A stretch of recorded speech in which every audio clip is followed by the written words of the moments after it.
Olá! No vídeo de hoje vou dar uma de mestre do capitalismo,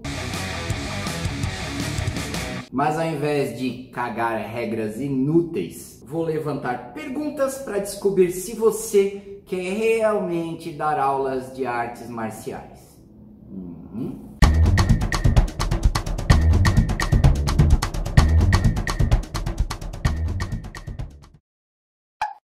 Sou Marcos Gimenez aqui do Núcleo Dharma de Ribeirão Preto, e eu não sei se no vídeo passado, aquela resposta ao Jaime do Muito Mais Ação Jiu-Jitsu, não sei se o povo pulou parte, assistiu acelerado, assistiu 2 vídeos ao mesmo tempo, mas em momento algum eu disse que cobrar por graduação ou por faixas era venda casada, muito menos disse que era ilegal. Naquele vídeo a questão foi atrelar um curso à troca de faixa, atrelar um curso à graduação e obrigar o aluno a fazer. Você vincular um serviço ao outro. Isso sim é previsto no artigo 39, isso é venda casada. E eu espichei um pouco o assunto sobre essa história de vender equipamentos que você tem no comércio normal, dentro da academia, e obrigar o aluno a comprar lá. Foi isso. Então, o pessoal que convulsionou aí, vamos mais devagar. Mas como o assunto deu pano pra manga, conversei com muita gente, os comentários aqui são tesouro, vamos continuar esse assunto de dinheiros na arte marcial. Shut up and take my money.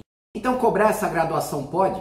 Claro que pode. Mas se você avisar no início, quando o cara tá entrando na sua escola, acho que moralmente melhor, não é não? Do tipo, olha, você vai ter a mensalidade, no fim do ano tem um exame que custa, sei lá, R$50. E aí, com o tempo, esse exame vai aumentando conforme você aumenta de faixa. E se o aluno perguntar, você fala a real, ó, na preta, sei lá, é um salário mínimo, é R$1.000, é R$3.000, tem que falar a verdade. Ou você acha que a verdade afasta o aluno? A gente já começa o assunto aí, né? Se afasta, essa sua verdade não deve ser muito boa. Ou você é do tipo que bota o aluno pra dentro da academia e vai tocando. Aí chega no momento da graduação e fala, ó, vai ter o exame aí, se quiser continuar aprendendo, evoluindo, precisa fazer o exame e tem que pagar o exame. Pode não fazer, você não vai mudar de faixa, vai continuar fazendo a mesma coisa sempre. E aí, qual é a sua estratégia, professor?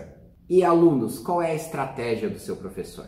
Take my money. Vamos assumir novamente a pele de aluno. Você quer praticar, não conhece a aula, então você faz uma experimental. Normal. Você entra e a gente sabe que uma aula é muito raso. Pode acontecer sim de depois de um mês, você vê que não era muito bem aquilo que você queria, você não se encaixou. Acontece. Se emprego demora 90 dias para você ser realmente registrado em cargo público probatório de 3 anos, por que na aula em um mês o cara não pode decidir que não era muito bem aquilo que ele queria? Mas o que a maioria das escolas faz? O cara entrou no tatame, matrícula, mensalidade adiantada, que é o normal, uniforme, carteirinha em alguns casos, isso fora aquelas escolas que não dão opção de pagamento mensal, tem que ser o plano. Se você, caro professor, fosse aluno, essa batelada de taxa não ia te assustar, não? Às vezes eu tenho a impressão que o dono de algumas aulas tem certeza que o aluno não vai ficar. Eu acho que a aula dele é tão ruim que ele sabe que o cara não vai ficar, então ele tenta depenar na entrada. O cara pisou no tatame, tira tudo dele, tira o que pode. Em algumas academias parece que essa venda de matrícula e esfolar o cara é a atividade, não da aula. O cara torce para que você pise no tatame, pague todas as taxas e não volte mais, dá espaço para o próximo otário.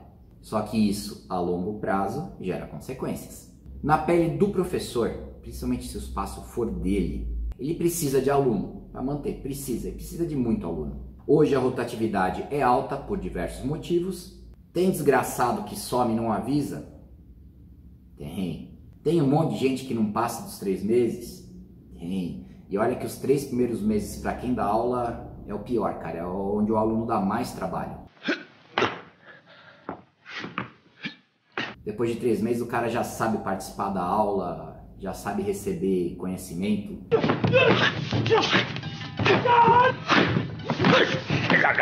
Já consegue treinar. Os primeiros 90 dias, vocês alunos dão muito trabalho pra gente. Mas independente da data e do número de alunos, as contas chegam. Sendo assim, você começa a ter ideias para equilibrar a renda. E às vezes as ideias não são boas a longo prazo. De novo, esse longo prazo. E aí, como é que você sobrevive com a sua academia? Sendo que a entrada de verba é totalmente inconstante e a saída é certa nas contas. Vamos começar falando de mestres e federações. Se você é esportivo, você tem que competir. Federações têm taxas. Você já avaliou o custo-benefício? Quantos dos seus alunos que entram querem realmente competir? Se importam realmente com competição? Isso é uma pergunta, porque tem um campo para os dois. Você tem que avaliar qual que é o seu. Se tem que competir, se já pensou em procurar taxas mais justas? Você tem um monte de associação e federação hoje. Além dessas taxas que você paga, às vezes a obrigação de competir sempre pode afastar alguns alunos, sim. São alunos que contribuem com a mensalidade. Se você quer só aluno que compete, definir isso também logo no começo, quando o cara vai perguntar sobre a aula, falar que vai ter exame, vai ter taxa de federação e o cara vai competir sim, ajuda você a não ter surpresinha no decorrer do ano. Senão você vai estar colocando para dentro um aluno que você sabe que não vai ficar e por uma tremenda falta de inteligência você começa a contar com o dinheiro desse cara. É óbvio que ele vai sair. Aqui no Dharma a gente não compete, isso é definido na primeira aula.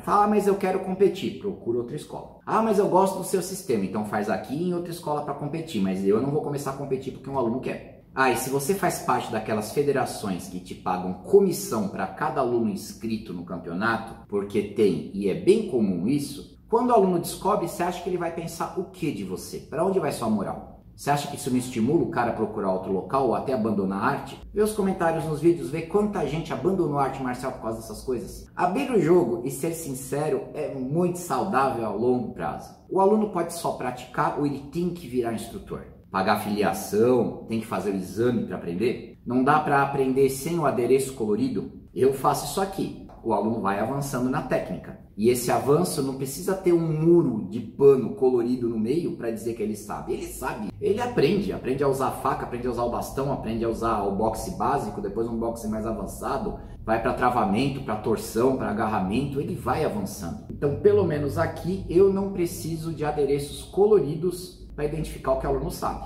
O jeito que ele pega na faca me mostra isso. Muito importante, se você tem local próprio, você passa a ser empreendedor e não só professor. Administrar um local é completamente diferente da aula e nenhuma faixa preta te prepara para isso. Acabei de dar ideia para alguma federação criar um curso obrigatório de empreendedorismo para os faixa marrom. Perdoe. Então, às vezes sublocar um horário, baratear seus custos, como por exemplo não ter recepcionista, aqui eu também não tenho recepcionista não. Qual o custo disso? De imposto, processo trabalhista que pode ocorrer, aí você treina a menina, aí ela engravida, então eu não tenho recepcionista. E às vezes a ideia de dar aula num local menor ou até numa garagem, que de novo foi o que eu fiz. Academia grande é bacana? Maravilhoso. Mas você está dando conta? Esse é o ponto. O que adianta ter uma academia grande que vai fechar em um ano? É a hora de você ter um negócio grande? Às vezes é legal você ter um negócio menor, conseguir administrar e ir aprendendo do que apostar tudo numa sala grandona e não dar conta do serviço, jogar tudo fora. Se o espaço é grande demais, você vai passar a ser mais empresário do que professor. Não tem jeito. São atividades diferentes, alguns conseguem dividir bem isso, mas não é todo mundo. Tem gente que é excelente professor, tem gente que é excelente administrador. A cara do seu negócio depende de quem você é. Na verdade, em coaching sério, não essas babaquices que tem por aí, o coaching sério fala isso. Ele não fala pra você, vai ficar rico, ó, empreende. O coaching sério fala, você nasceu para empreender. Ou ele fala, você nasceu para ser CLT. Você nasceu para liderar, você nasceu para ser liderado. Coaching sério é tapa na cara, não massagem no ego.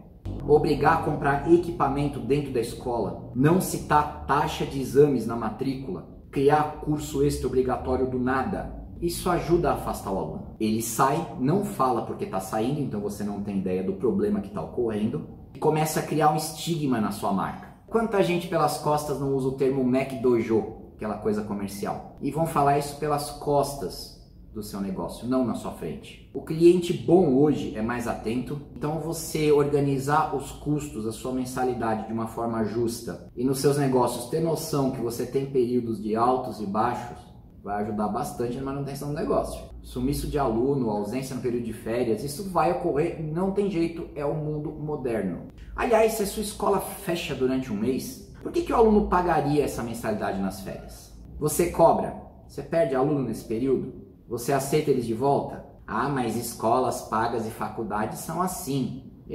Só que não mistura formação acadêmica com arte marcial.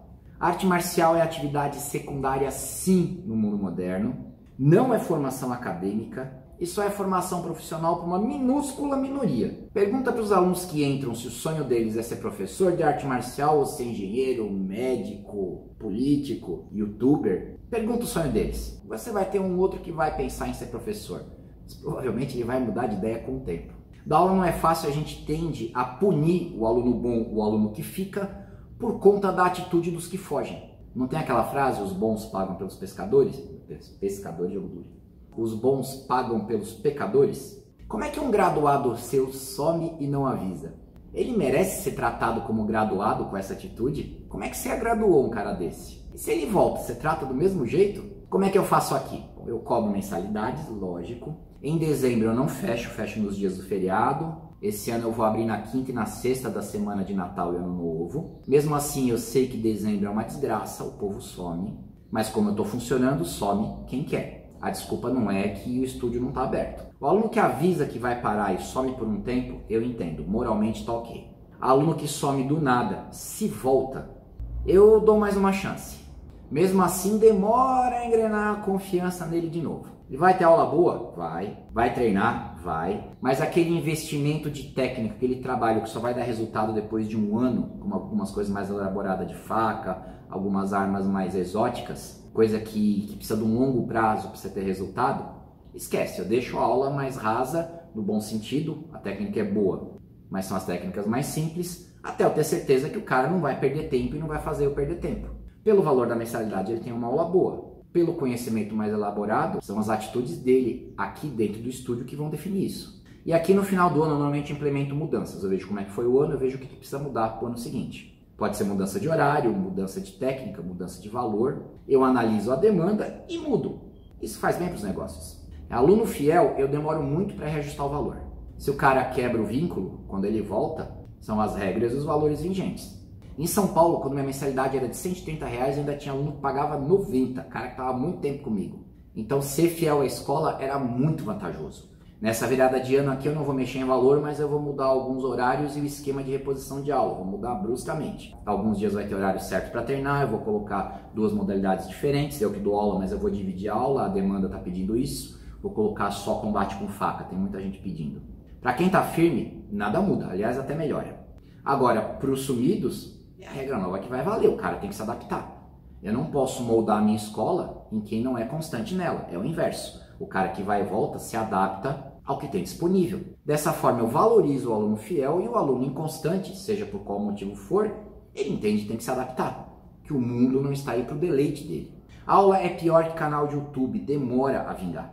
Não tem 13º, não tem férias, isto é coisa de CLT, de empregado. E se você está empreendendo, pior ainda, cara, nem horário você tem mais. Hoje tem muita oferta, a inclusão marcial não ajuda e as taxas desnecessárias, tanto para aluno quanto para professores, enfraquecem os grupos. Quer solução fácil? Esquece. Essas soluções pasteurizadas de academias fitness visam o otário idiota. Visam um cara que não vai permanecer em aula. Aquela história, torce para o sujeito não voltar mais. Deixe o seu dinheiro e volte ano que vem para deixar seu dinheiro de novo. Tem que resistir, tem que perseverar, tem que improvisar. Não cair na armadilha do fácil e do pré-fabricado. Você quer ter paz? Não escolhe o caminho do guerreiro. E se você escolheu, que não seja da boca para fora. Guerreiro. Sou Marco Gimenez, treinador e responsável aqui pelo Núcleo Dharma. Passa pelos mesmos perrengues que todo mundo, mas como o budismo diz, minha dor é igual à sua, eu só choro mais baixo. Obrigado aos apoiadores, o canal cresceu, mas o apoio ainda se faz necessário. Tomara que daqui a um ano eu não precise mais do Apoia-se, quem sabe, hein? Qualquer problema temos o Instagram, eu leio todos os comentários, vai ter vídeo especial de Natal sim. Obrigado pela participação e paciência de todos. E até a próxima quarta-feira. Quarta-feira com um novo vídeo. Até lá, gente.